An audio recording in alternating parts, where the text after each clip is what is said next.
Bonjour à tous et bienvenue dans cette nouvelle vidéo review. Aujourd'hui je vais vous présenter le Sig Sauer Pro-Force M320 M18, une réplique du très select Sig Sauer M18 de chez VFC. À l'intérieur, nous trouverons la réplique emballée dans un sachet plastique, l'outil de réglage du hop-up et un petit manuel. Et voici donc la réplique du Sig Sauer M18 Pro-Force de chez VFC.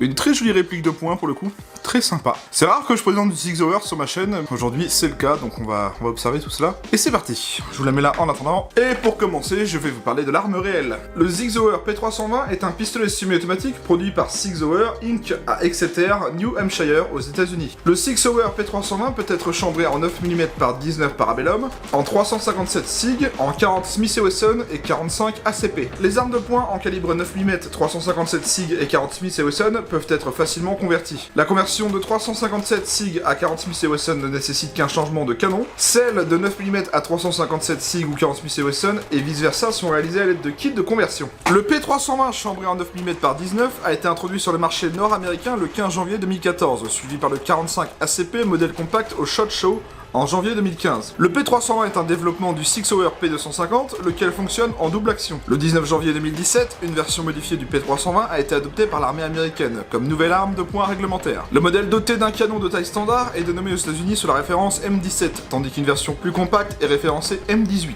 Une caractéristique clé de ce pistolet est sa conception modulaire. Le module principal du P320 est un ensemble interne en acier inoxydable. L'unité de contrôle de feu où s'intègre la gâchette, ainsi qu'un système externe de sécurité. L'unité de contrôle de feu permet à l'opérateur d'échanger différentes tailles de glissières ou de modules haut de gamme et de poignées en polymère. Le numéro de série figure d'ailleurs sur l'unité de contrôle de feu au lieu de la poignée. Ici, cette réplique de poing est produite par VFC sous licence officielle. Elle a été conçue en étroite collaboration avec Sig Sauer pour être la plus proche possible de l'arme d'origine. Ainsi, la conception se base sur le cahier des charges de Sig pour un réalisme accru. Le fabricant utilise même des matériaux authentiques. On retrouve un corps polymère, une culasse aluminium, une conception ambidextre au niveau de la sécurité et de l'arrêteur de culasse, des mires à point blanc ainsi qu'un nozzle renforcé. Voilà pour l'arme et la réplique. Comment il fonctionne? Alors c'est un GBB tout simple. Pour ceux qui ne connaissent pas, je me répète, le GBB c'est tout simplement des répliques de poing à gaz qui vont utiliser le gaz pour faire partir la bille, ainsi que réarmer la glissière comme ceci en arrière pour réengager une bille, tirer, réarmer, engager, tirer, réarmer, engager, tirer. L'avantage c'est que comme vous l'avez vu, ça reproduit le mouvement de culasse réaliste comme sur un vrai,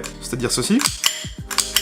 Voilà, donc c'est plutôt cool. L'inconvénient, c'est qu'en hiver, c'est un petit peu plus fragile avec le froid, mais c'est aussi un inconvénient dans le sens où il va falloir entretenir cette réplique avec toutes les parties mouvantes. Donc GBB veut dire tout simplement gas blowback, donc pour l'effet de recul. On va parler un petit peu du manuel, enfin si on peut appeler ça un manuel. Il s'agit d'une page, d'une feuille, qui nous indique un lien avec un QR code pour nous renvoyer vers le vrai manuel. On va regarder ça tout de suite, on y passe, effet transition.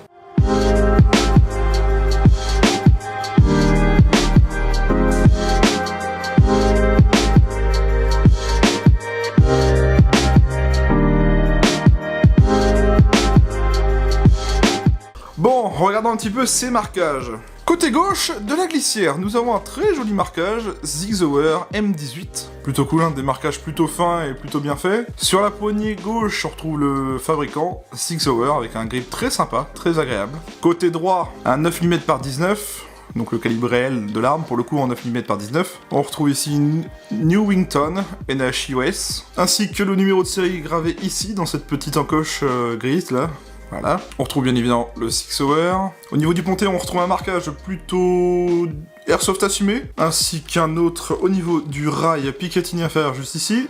Donc là c'est purement airsoft assumé, hein. Calibre 6 mm BB, mais l'avantage c'est qu'ils l'ont planqué dans un des creux du rail Picatinny, donc franchement c'est super discret, c'est vraiment bien vu de l'avoir mis là. Sur le chargeur on trouve un marquage 9 mm juste ici. En dessous, au niveau du talon on retrouve le logo SIG, pas de marquage de balle au dos. Et donc c'est tout ce qu'on aura pour les marquages. C'est plutôt simple, mais c'est plutôt bien fait dans le sens où ça reproduit les vrais marquages du vrai. Donc pour les puristes c'est un très bon point. Au niveau des contrôles de cette réplique, alors là c'est un petit peu nouveau, d'habitude je vous présente des choses qui sont entre guillemets classiques et qui se répètent. Là c'est totalement nouveau. On va commencer par tout ce qui est sécurité. Donc, la sécurité sur cette réplique est ici avec ce levier à l'arrière au niveau du pouce, là. Notez qu'elle est ambidex, on la retrouve de l'autre côté. Donc dans cette position, on pourra actionner le tir. Donc là j'ai pas armé la réplique, mais normalement on peut actionner le tir. Voilà. Si on la met vers le haut, on a bien armé la réplique, mais ça bloque le système de tir. Lorsque votre chargeur sera vide comme sur un vrai, vous retrouverez la réplique bloquée en arrière comme ceci. Ça veut tout simplement dire qu'il faut enlever le chargeur vide, en remettre un plein et réarmer avec l'arrêteur de culasse. L'arrêteur de culasse sur cette réplique est ici, juste devant le levier de sécurité. Notez que lui aussi est ambidextre, très bon point pour l'ambidextre sur cette réplique. Il se manipule plutôt bien parce que même avec des petites mains on pourra aller le chercher assez facilement. Et de toute façon on peut l'actionner de l'autre côté. L'éjection du chargeur va se faire avec ce bouton juste ici, donc tout simplement comme ça. Notez que le chargeur tombe tout seul facilement, pas de problème à ce niveau-là. Notez que la réplique dispose de stries de préhension à l'avant et à l'arrière, de chaque côté. Très cool pour la manipulation, ça permet d'agripper la réplique vraiment très bien.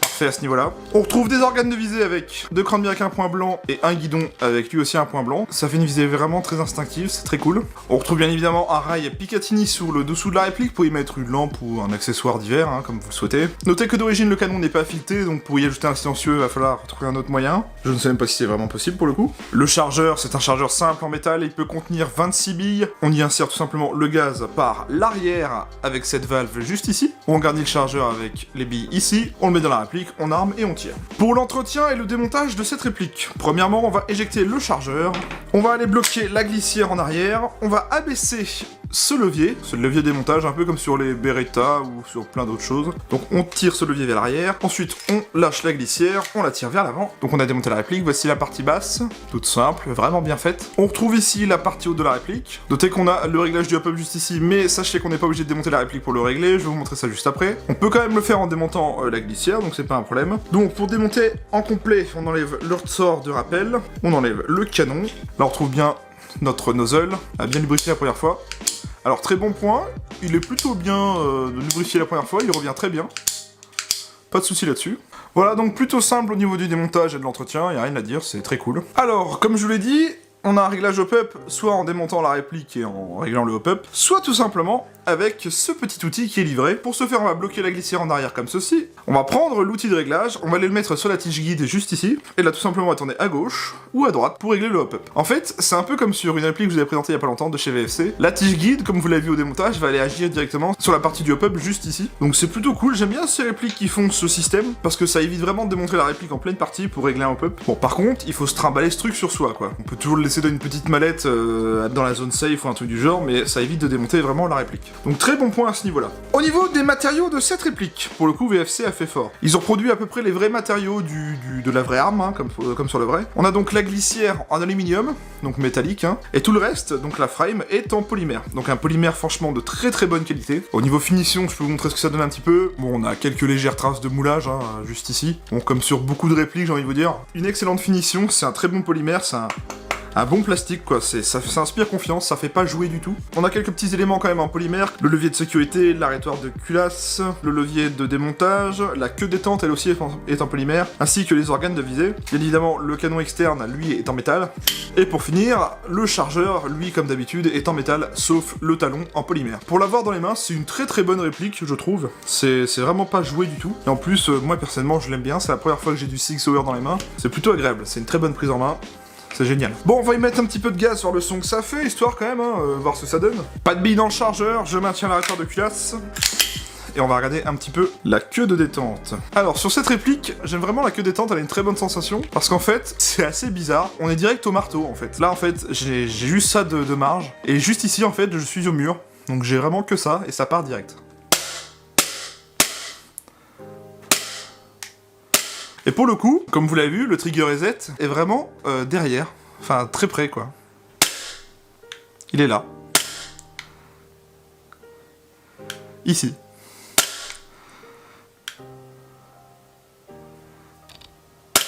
En fait, quand la réplique est armée, on est vraiment au mur, donc c'est assez spécifique. C'est une réplique que j'aime bien parce qu'en fait, c'est pas filant, quoi. On a directement le tir lorsqu'on appuie. C'est vraiment très proche comme sensation, c'est bizarre. Je sais pas comment vous le décrire. Vous n'avez aucun espace de marge pour avoir le tir en fait. Là c'est direct le mur et ça part. Le kick est vraiment sympa, hein, franchement, y a rien à dire, c'est très agréable. Et je suis qu'au 145 PSI en plus. L'arrêteur de culasse fonctionne bien.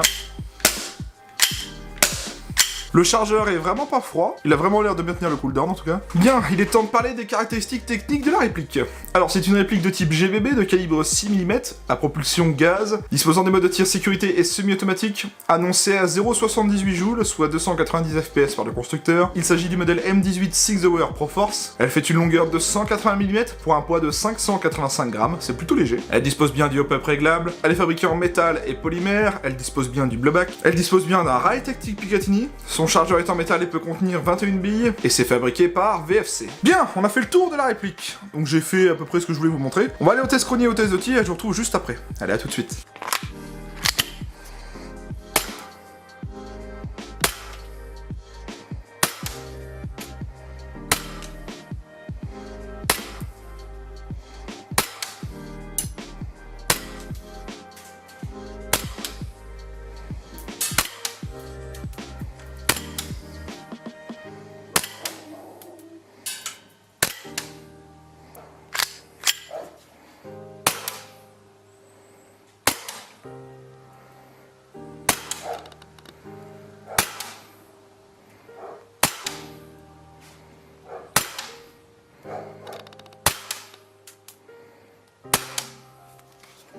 Test de tir du Six Hour M18.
Je ressors du test de tir de cette réplique. Alors, que vous dire sur ses performances? Eh ben, ça marche plutôt bien. C'est une très bonne réplique de points pour le coup. Le hop-up est vraiment pas dégueu, on a une bonne portée précision, je trouve, à une trentaine de mètres, ça fonctionne très bien. Honnêtement, je n'ai pas tellement, je trouve, galéré à toucher ma cible. Pas de problème au niveau du tir pendant mon essai, donc j'ai rien à dire là-dessus. J'ai pas remarqué de gros cooldowns, au contraire, ça a l'air de plutôt bien tenir. Donc à voir ce que ça donne en hiver, parce que bon, bah là j'ai testé, on était entre guillemets en été, si on peut appeler ça un été. Sinon, non, très bon kick, très bonne sensation, très bonne prise en main, j'aime beaucoup le style de la réplique, ça change de ce qu'on voit sur le terrain, on a des bonnes perfs d'origine. Pour conclure ce test de tir, je trouve que c'est une bonne réplique, même une très bonne réplique pour ceux qui souhaitent changer un petit peu de style.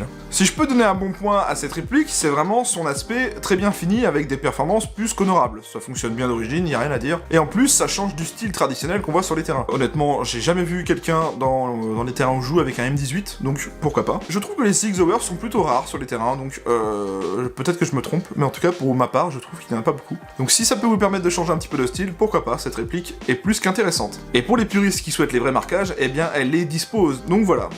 Pour ma part, c'est une très bonne réplique. Parlons un petit peu du prix. Cette réplique est à vendre chez mon partenaire à 207,90€. Spécialement pour cette vidéo, on vous propose 5% d'induction, valable un mois à partir du moment où la vidéo est sortie, avec le code TEAMER-M18-5. Rentrez ce code et vous profiterez de 5% d'induction à cette réplique. Si vous avez envie de vous la prendre, c'est le moment. Merci à Guillaume de m'avoir prêté cette réplique. Je vous invite à aller voir son site et sa page Facebook dans la description. Quant à moi, je vous invite à venir vous abonner à ma chaîne YouTube si ce n'est pas encore fait. Pensez bien à activer les notifications, c'est grâce à cela que vous voyez quand je sors une nouvelle vidéo ou pas. Je dispose également d'une page Facebook, c'est sur cette page que vous pouvez y retrouver des infos, des actualités ou même des photos hors vidéo. Donc venez, le lien est en description, c'est plutôt cool. Je dispose également d'un serveur Discord pour les abonnés qui souhaiteraient venir échanger d'Airsoft avec moi ou avec les membres de ce même serveur. Venez, le lien est en description. Si vous avez aimé cette vidéo, vous pouvez me laisser un petit pouce bleu pour voir si le contenu vous a plu ou non. Et si vous aimez mes vidéos et que vous voulez les soutenir, ou même me faire un petit don gratuit en regardant une publicité gratuite ou même en me faisant un don de votre part, je dispose d'une page Utip, le lien est en description. Je tiens à rappeler que ce n'est pas obligatoire, c'est pour tous ceux qui souhaitent le faire. En attendant, cette vidéo est dès à présent terminée. Merci à tous de l'avoir regardé. Prenez soin de vous, portez-vous bien, et à vendredi soir pour une prochaine review. Allez, salut!